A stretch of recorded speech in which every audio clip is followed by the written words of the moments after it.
네, 안녕하십니까. 사회복지정책론 16강 강의를 시작하도록 하겠습니다. 우리가 앞강에서는 국민건강보험에 대해서 살펴봤다면 이번 시간 강의에서는 노인 장기요양보험 제도와 의료급여 제도에 대해서 같이 살펴보고자 합니다.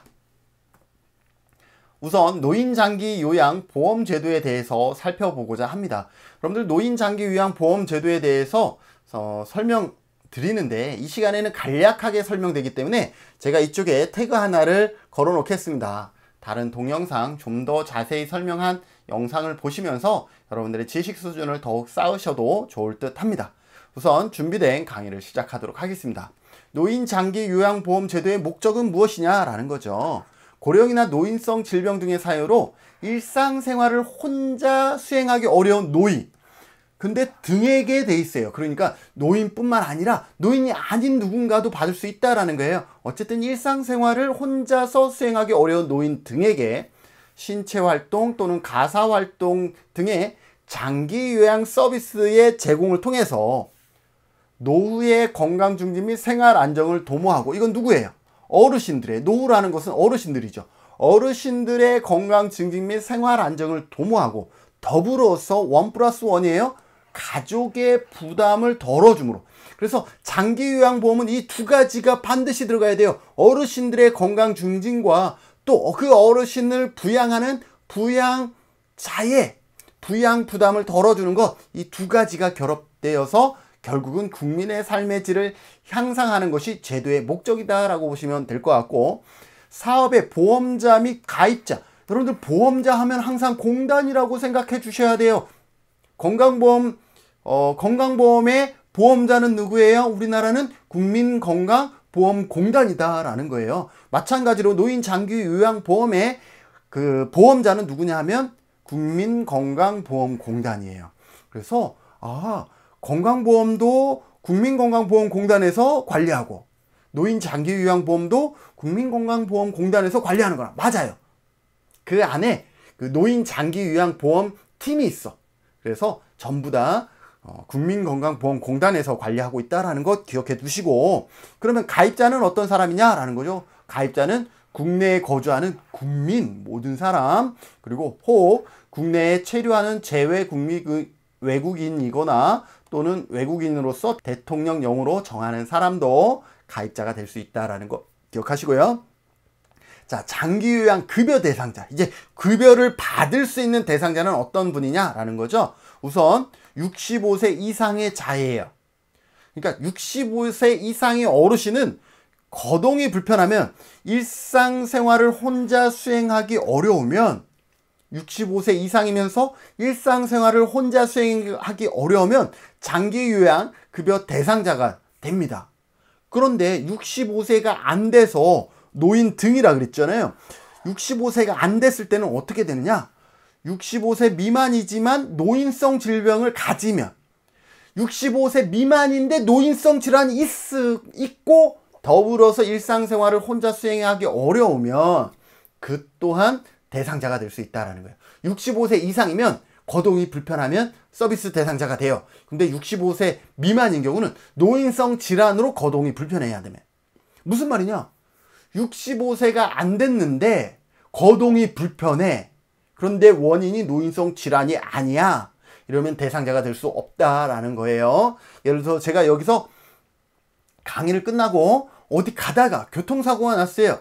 깨어나 봤더니 거동이 불편한 상태가 되어버렸어요. 그러면 나는 65세가 아닌데 거동이 불편한 사람이 되었어요. 그러면 나는 장기요양보험의 대상자가 될 수 있느냐? 아니라는 거예요. 왜? 원인이 노인성 질환이 아니기 때문에. 그런데 내가 여기서 열심히 강의하다가 뇌출혈로 쓰러졌어. 깨어나 보니 거동이 불편한 상태가 됐어요. 그러면 나는 장기요양보험 대상자가 되느냐? 된다라는 거예요. 왜? 뇌출혈은 노인성 질환의 하나로 포함되고 있기 때문에, 노인성 질환이면서 65세 미만이지만 노인성 질환을 갖고 있기 때문에 나는 또 더불어서 거동이 불편하기 때문에 대상자가 된다라는 것 여러분들이 기억해 두시면 될 것 같습니다. 65세 이상이면 거동이 불편하면 대상자가 되지만 65세 미만이면서 거동이 불편할 때는 어떠한 전제가 있다? 노인성 질환으로 거동이 불편해야 대상자가 될 수 있다라는 것이고, 그 기준은 뭐냐 하면 6개월 이상의 기간 동안 혼자서 일상생활 수행이 어려운 경우예요. 예를 들어서 병원에 입원했다가 갓 태어나니까 병원에서 수술받고 태어났는데 바로 일상생활이 완벽하게 되진 않겠죠. 이런 경우는 대상자가 될 수 없다라는 거예요. 왜? 6개월 이상 혼자서 일상생활이 어려운 건데, 그렇게 병원에서 태어난 경우는 한 2, 3주 혼자서 일상생활이 어렵지 그 다음부터는 가능하잖아요. 그래서 이런 경우는 기다렸다가 6개월 이상 기다렸다가 그럼에도 불구하고 일상생활이 어려울 때는 그때 신청이 가능하다라는 것 기억해 두십시오. 그러면 이 노인 장기 요양보험 제도의 재원은 어떻게 마련되느냐? 시험에 낼 게 여러 가지 있지만 그 중에 하나 이러한 재원도 시험에 내기 좋아요. 그래서 보험료와 국가지원, 본인 일부 부담금으로 이 세 가지로 구성이 된다라는 거죠. 와, 재원이 여러 가지 형태가 모여서 재원이 형성되고 있구나. 이런 것들을 여러분들이 기억해 두시면 되겠죠. 그래서 국가지원이라는 것은 어떤 것이냐? 당해년도 장기요양보험료의 예상 수입의 20%를 국가에서 공단으로 지원해 줍니다. 무슨 당해년도의 장기요양보험료의 예상 수입이 100만 원이라 그러면 20%인 20만 원을 국가에서 공단에다가 일단 지원해 줘요. 그리고 더불어서 관리 운영비 등을 국가와 지자체가 부담을 해 줍니다. 그래서 국가는 이러한 역할을 해 주고요. 국민들은 뭐 해요? 장기요양보험료 내고 있잖아요. 그런데 이 장기요양보험료 산출이 재미있다. 어떻게 내느냐면 건강보험료에 장기요양보험료를 곱해서 결정하고 있습니다. 그래서 내가 건강보험료를 10만 원 내고 있으면 장기요양보험률이 10.25%니까 얼마가 되냐면 1250원인가요? 네. 10만 원의 건강보험료를 내면 나의 장기요양보험은 플러스 추가로 얼마를 더 내냐면 1250원을 추가로 내는 거예요. 그럼 여러분들이 건강보험료 그 고지서에 보면 맨 밑에 보면 노인 장기요양보험료에서 1250원이 있는 거예요. 10만 원 낼 때.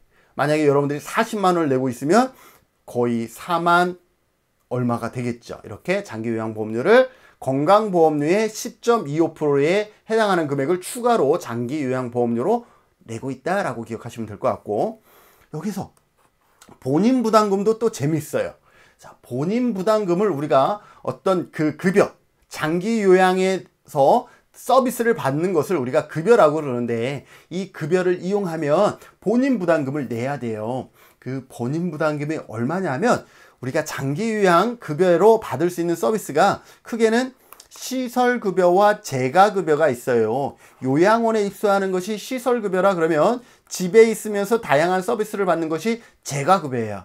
그런데 시설급여의 본인부담금과 재가급여의 본인부담금이 달라요. 그래서 여러분들이 시설에 입소한 경우, 요양원을 이용할 경우 본인부담금은 이용료의 20%를 본인부담으로 냅니다. 그런데 재가에서 서비스를 받는 경우는 재가에서 받은 서비스의 얼마? 15%만 본인부담금을 내고 있습니다. 이건 일반 대상자고요.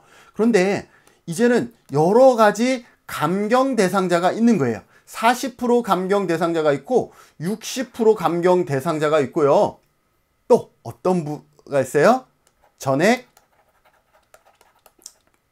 감경된다라고 할까요? 전액 감경되는 분들이 계시죠. 자, 40% 감경제는 어떤 분이냐면 보험료 순위로 보면 25%를 초과하고 50% 이하인 자. 보험료 감경 대상자는 보험료 순위를 쭉 냈을 때 하위 25%는 넘지만 50% 이하인 분은 시설급여는 12%, 재가급여는 9%만 내는 거예요. 그런데 그거보다 더 감경 비율이 큰 분은 어떤 거냐면 의료급여자나 차상위 감경 대상자, 천재지병 등 생계가 곤란자나 이러한 보험료 감경 대상은 보험료 순위가 25% 이하인 건강보험료를 낸다라는 것은 의료급여 대상자가 아니라는 거예요. 맞죠? 그래서 건강보험료를 내는데 그 보험료 순위가 25% 이하인 경우는 시설급여는 8%, 재가급여는 6%만 내고 있는 거예요. 그래서 6%, 9%, 15% 되는데 전액 감경 대상자도 있어요. 어떤 분이에요? 의료급여 대상자.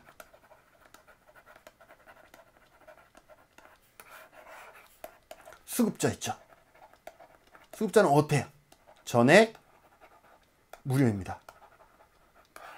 그래서 이렇게 전액 무료로 이용하실 수 있는 분과 본인 부담금이 시설의 8, 재가의 6%로 이용하실 수 있는 보험 순위의 25% 이하인 분들, 그리고 25% 이상 초과하면서 50% 이하인 자는 시설은 15%, 재가는 9%, 예, 본인 부담금이 있고, 그리고 일반 대상자는 시설은 20%, 재가는 15% 낸다라는 거예요. 그래서 시험에 낼 때 이런 식으로 내요. 노인 장기요양보험에 의해서 시설을 이용하시는 분들의 본인 부담금은 이용 금액의 20%를 모두 다 납입하게 돼 있다 라고 하면 액수인 거죠. 모두 아니죠. 무료인 대상자도 있고 8% 대상자도 있고 12% 대상자도 있잖아요. 그래서 그러한 부분들을 여러분들이 혼돈하시면 안 됩니다. 자, 노인 장기요양 급여의 내용에 보면 좀 전에 제가 본인 부담금을 설명할 때 어떠한 서비스와 어떠한 서비스가 있다라고 얘기를 했죠. 크게 재가급여 서비스와 시설급여 서비스가 있다라고 얘기를 했죠. 자, 그러면 재가급여 서비스에 대해서 살펴보겠습니다. 재가급여는 어떤 서비스를 의미하죠? 재가급여 서비스는 가정에서 집에 있으면서 있을제 집과 집에 있으면서, 그러니까 가정에서 생활하면서 장기요양기관에서 운영하는 방문요양, 방문목욕, 방문간호, 주야간 보호, 단기보호 등 신체활동 및 심신기능 유지 향상을 위한 서비스를 제공받는 것을 뭐라고 얘기한다? 재가급여라고 얘기를 한다라고 얘기를 했고, 재가급여 서비스에는 이렇게 다양한 서비스들이 있습니다.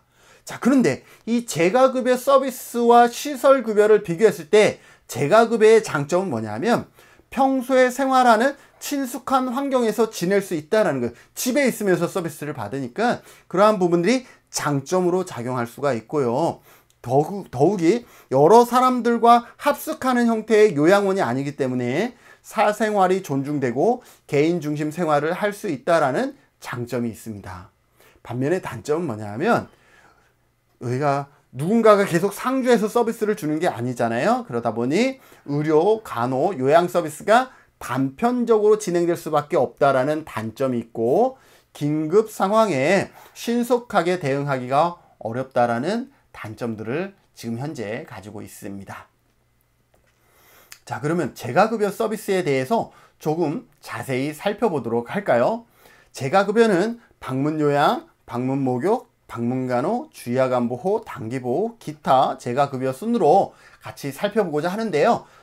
내용을 들으면 그렇게 어려운 내용들이 아니죠.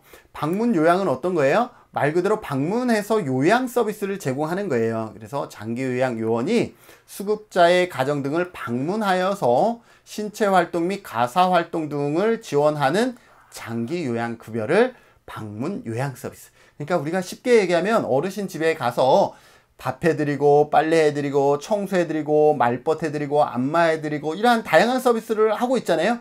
이러한 서비스를 하고 있는 그 급여의 내용이 방문 요양 서비스라고 보시면 될 것 같고요. 그 다음에 방문 목욕 서비스. 말 그대로 방문해서 목욕을 시켜드리는 서비스입니다. 장기요양 요원이 반드시 2인 이상이라야 됩니다. 장기요양 요원 2인 이상이 목욕 설비를 갖춘 장비를 이용하여 수급자의 가정 등을 방문하여 목욕을 제공하는 그러한 서비스를 방문 목욕 서비스라고 얘기를 합니다. 저도 매주 수요일은요, 그 제주도에 있는 어르신 집을 방문해서 방문 목욕 서비스를 제공하고 있어요. 그래서 저는 이렇게 강의도 하고 있는 교수이면서 강사이면서 또 현장에서 어르신들을 직접 목욕시켜드리는 사회복지 현장가로서도 지금 활동하고 있습니다. 자, 그 다음에 방문간호에 대해서 볼까요? 방문간호는 말 그대로 방문해서 간호 서비스를 제공하는 거예요. 어르신들이 요양원에 가기 싫어하는 당사자가 있고 또 보호자도 어르신을 너무 사랑해서 요양원에 입소시키는 것을 싫어하시는 분들도 있어요. 예, 같이 있고 싶은 거죠. 요양원에 가는 것이 나쁘다라는 것이 아니라 더욱더 같이 있고 싶어서 집에 모시는 분들이 있는데, 그러다 보면 욕창이라든지 여러 가지 어떤 질환이라든지 질병이 발생할 때 병원에 모시고 가는 게 쉽지 않아요. 그럴 때 욕창 치료라든지 이러한 부분들의 도움을 받기 위해서 장기요양 요원인 이번엔 간호사예요. 간호사가 의사나 한의사, 치과의사 지시서에 따라서, 그러니까 간호사가 자체적으로 어떤 의료 행위를 할 수는 없고 이러한 의사들의 지시서에 따라서 수급자의 가정 등을 방문하여서 간호나 진료의 보조, 요양에 관한 상담 또는 구강위생 등을 제공하는 장기요양급여를 방문 간호 서비스라고 할 수가 있습니다. 주야간 보호는 어떤 것이냐?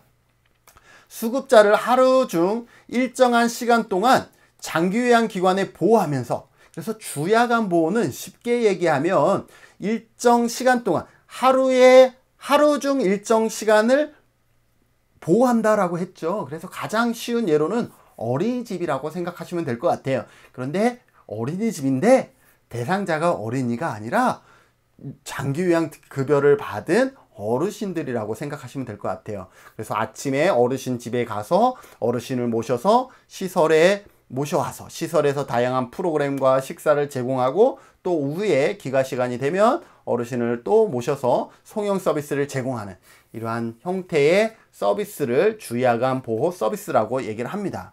그래서 그 안에서 신체 활동이라든지 심신 기능 유지, 향상을 위한 교육, 훈련 등을 제공하는 장기요양급여가 주야간 보호 서비스라고 생각하시면 되고, 다음 단기보호입니다. 단기보호는 어떤 것이냐면 말 그대로 주야간 보호는 하루에 일정 시간을 보호하는 것이라면 단기보호는 단기간 동안 보호하는 거예요.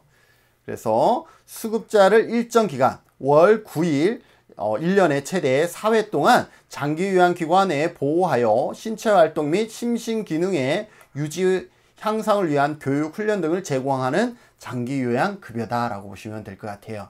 어떤 경우냐 하면 제가 갑자기 서울에 출장을 가야 되는데 4박 5일로 출장을 가야 돼요. 그런데 제가 노모를 모시고 있었는데 내가 출장을 가는 동안 노모를 모실 분이 없어요, 주변에.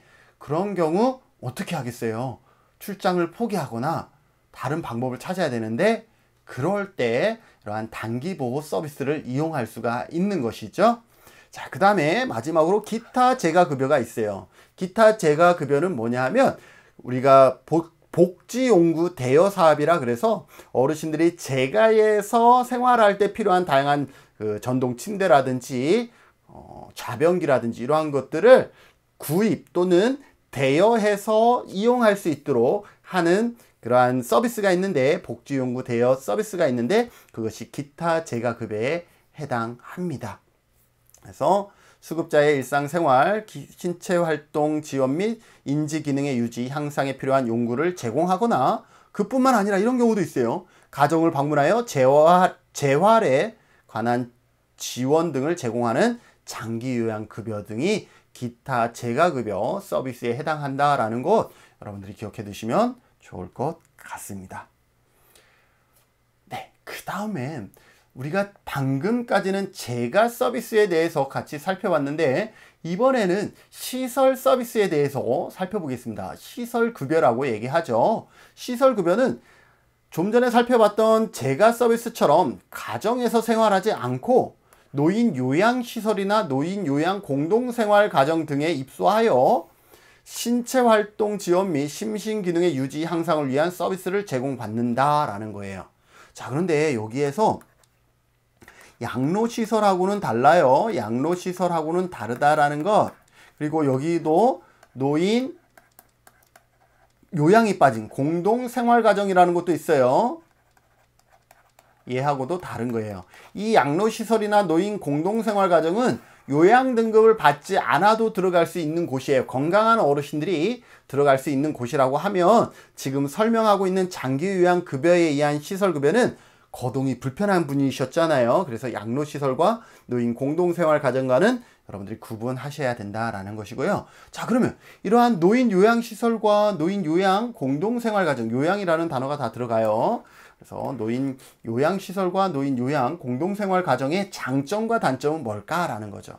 아까 재가 서비스, 재가급여의 장점과 단점도 있었듯이 노인 요양시설과 노인 요양 공동생활가정의 장점과 단점도 있겠죠. 장점은 뭐냐면 의료나 간호, 요양 서비스를 종합적으로 받을 수가 있다라는 거예요. 그래서 긴급한 상황에 즉각적으로 대응할 수 있다라는 장점이 있어요.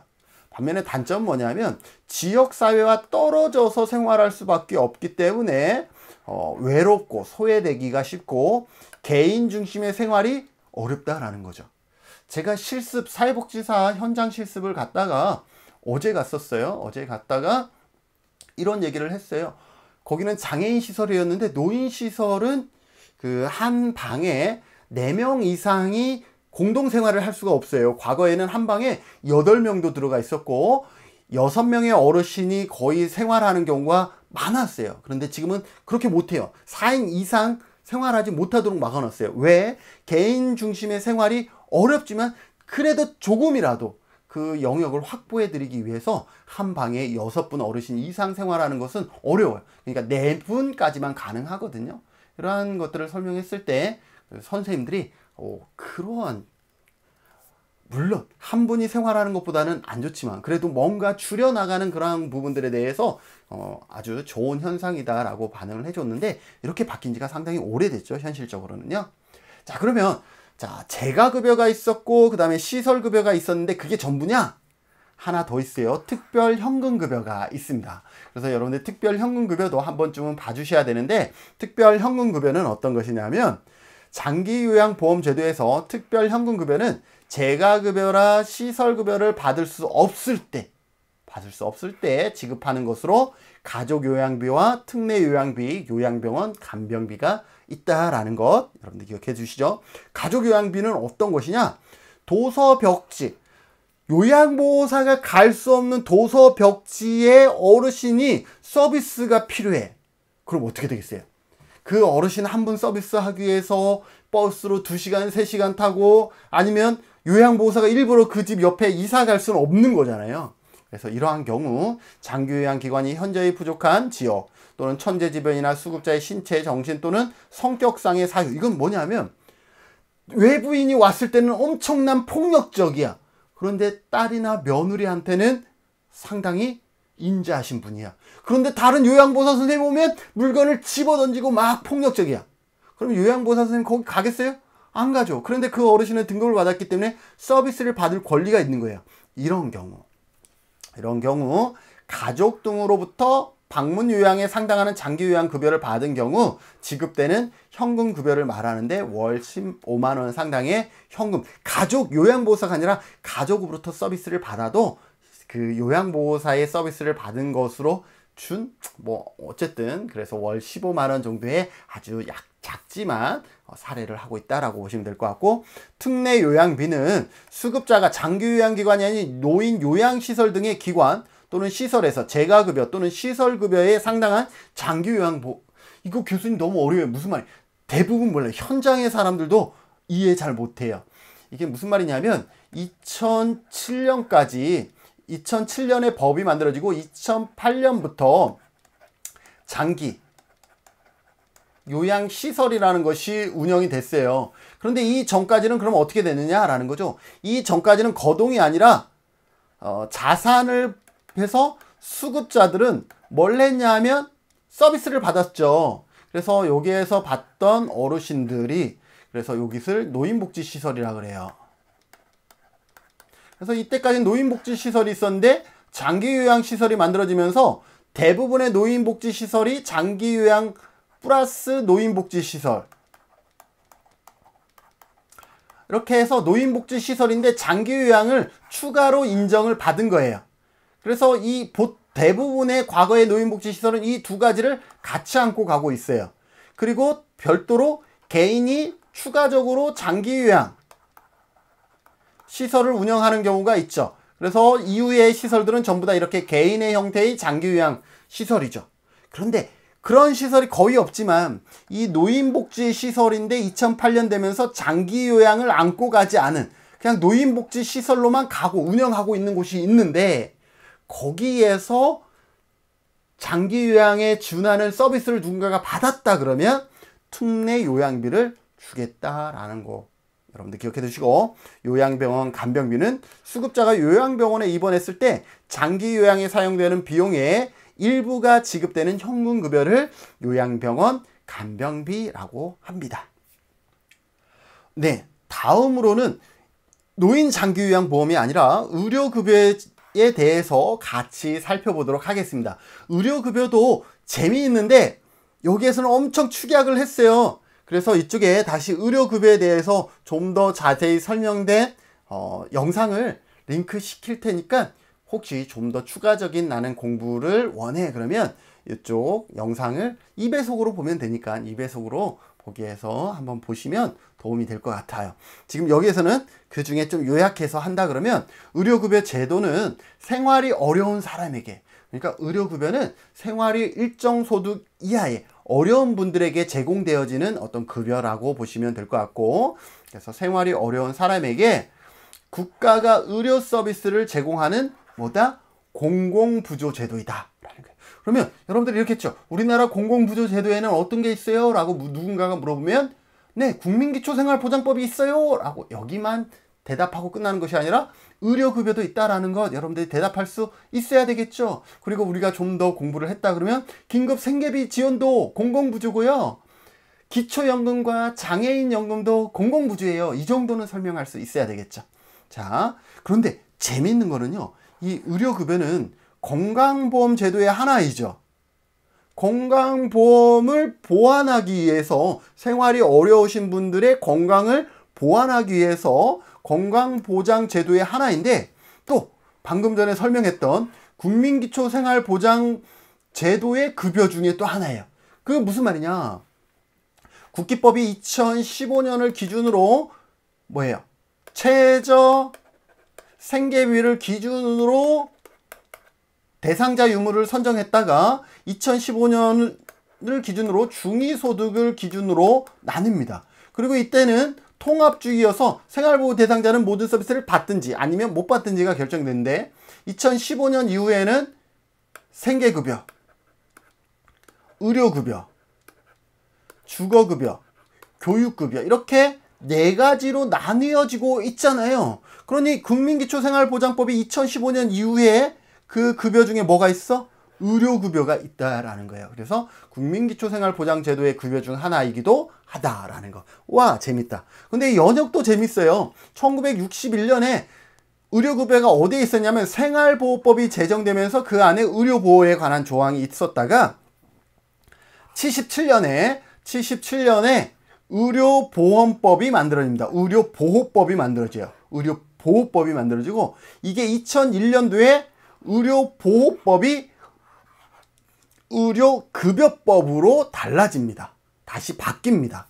그리고 2007년 7월부터 수급권자의 외래 진료 시 본인 부담제 및 선택 의료급여 기관제를 실시하면서 본인 부담금의 변화가 있었다. 이 정도 기억하시면 연역은 될 것 같습니다. 여기에서 중요한 거는 아주 가끔 또 시험에 나왔었던 것 같은데 의료급여 대상자는 1종과 2종으로 나뉘어져요. 그런데 바로 앞에서 설명했듯이 국민기초생활보장법에서 정하는 소득인정액이 중위소득의 몇 프로? 40% 이하이면서 and 부양의무자 기준을 동시에 충족하면, 부양의무자 기준을 동시에 충족한다는 것은 뭐냐면 부양의무자가 없거나 부양의무자가 있지만 부양 능력이 없는 경우, 그런 경우는 어떻게 돼요? 의료급여 대상자가 됩니다. 근데 의료급여 대상자가 되는데 의료급여에는 1종과 2종이 있다라는 거. 자, 그러면 의료급여 대상자인데 1종과 2종은 어떻게 나누느냐? 이것만 설명할게요. 의료급여 대상자의 2종 대상자는 국민기초생활보장 수급권 중에서 의료급여 1종 수급권자 기준에 해당하지 않는 것. 그래서 다시 그럼 또 일로 설명해야 되겠네. 국민기초생활보장법에 의한 수급권자 중 근로무능력자로 구성된 분들입니다. 국민기초생활보장법의 그 단위는 가구를 단위로 해요. 그러니까 한 가구가 생활보호 대상자면 가구원 전체가 생활보호 대상자가 되고, 한 사람이 생활보호 대상자가 아니면 가구원 전체가 생활보호 대상자가 아니라는 거예요. 물론 유예 조항이 많기 때문에 아닌 경우도 있지만 일반적으로는 가구를 대상으로, 가구가 기준이 됩니다. 그런데 그 가구 안에서 근로 능력자인 사람이 포함되어 있으면 조건부 수급자가 됩니다. 조건부. 자활사업에 참여하는 것을 조건으로 하는 조건부 수급자가 되는데, 그 조건부 수급자가 있는 경우는 2종 의료급여 대상자가 됩니다. 그리고 그 가구 안에 근로 무능력자, 임산부라든지 아니면 장애가 있다든지 아동이든지 아니면 어르신이라든지 이러한 그 근로 무능력자로만 구성되어 있는 가구라 그러면 의료급여 1종이 됩니다. 그래서 의료급여 2종은 딱 하나밖에 없다. 국기법에 의한 생활보호 대상자인데 어떤 사람? 근로능력자가 포함되어 있어서 의료급여 1종에 속하지 않는 사람. 그렇게 하시면 되고, 그러면 1종은 어떻게 되느냐면 1종은 엄청 많아요.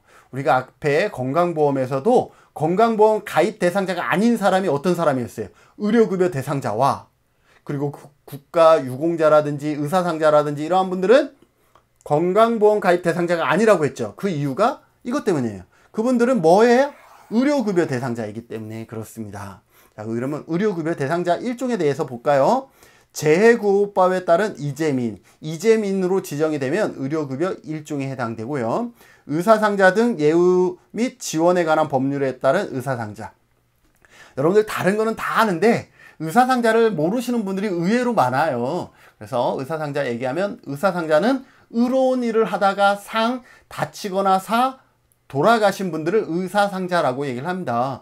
그런 분들 많죠. 요즘 그 의로운 마음으로 누군가를 구하고 본인은 살신성인하는 그런 분들이 많죠. 이러한 분들의 경우는 우리가 의사상자라고 그러는데 그런 분들은 의료급여 1종에 해당되고요. 더불어서 입양특례법에 따른 18세 미만, 18세 이상 되면 제외가 되는데 18세 미만 입양아동은 입양특례법에 의해서 의료급여 1종에 해당되고 그 아이만이 이런 경우는 그 아이만 1종에 해당되고요.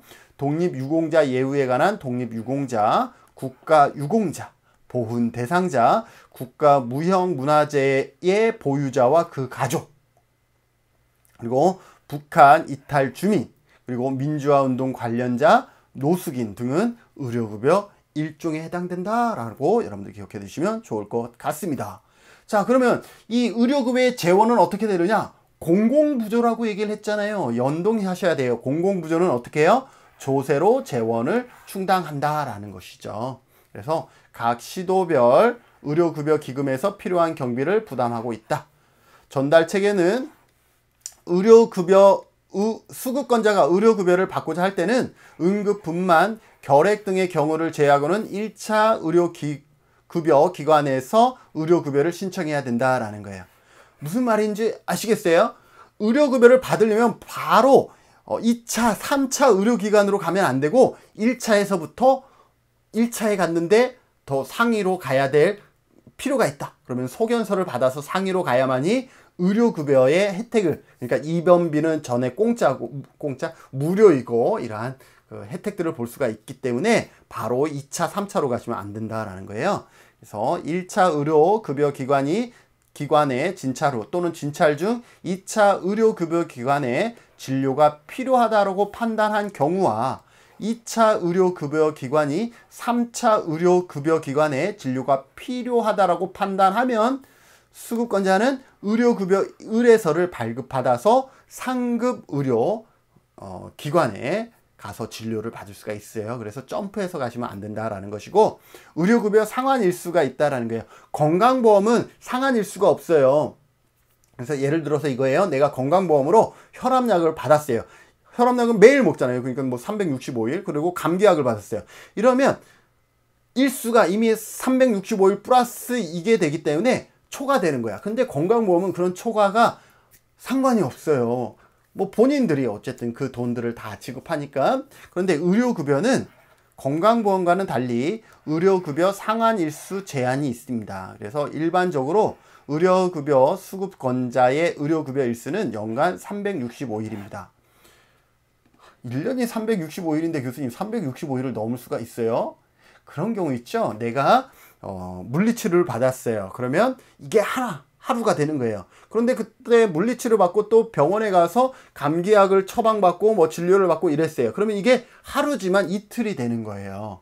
그리고 약 처방을 받은 것도 하루가 되는 거예요. 그래서 이러한 것들이 쌓이면 365일이 아니라요. 어르신들이잖아요. 어르신들은 그 이상 초과되는 경우가 있어요. 그래서 그런 경우는 초과되는 그 사유에 대해서 그 조사 나왔을 때 그러한 것들을 좀 이렇게 해야 됩니다. 그래서 그럼에도 불구하고 등록 중증 질환이라든지 등록 희귀 등 각 질환별로 조항들이 있어요. 그래서 거기에 해당되시는 분들은 질환별로 365일, 그러니까 그 질환은 별도로 이게 책정이 되는 거죠. 그래서 365일을 초과하는데 영향을 미치지 않는다든지 이러한 조항들이 있다라는 것 정도 여러분들이 기억해 두시면 좋을 것 같습니다. 그래서 오늘 강의는요, 건강보험 제도 중에서 노인 장기 요양보험과 그리고 의료급여에 대해서 같이 살펴봤습니다. 다음 시간에는 산재보험 그리고 고용보험, 이렇게 더 다른 어떤 사회보험 제도에 대해서 같이 살펴보도록 하겠습니다. 귀한 시간 함께 해주셔서 감사합니다. 수고하셨습니다.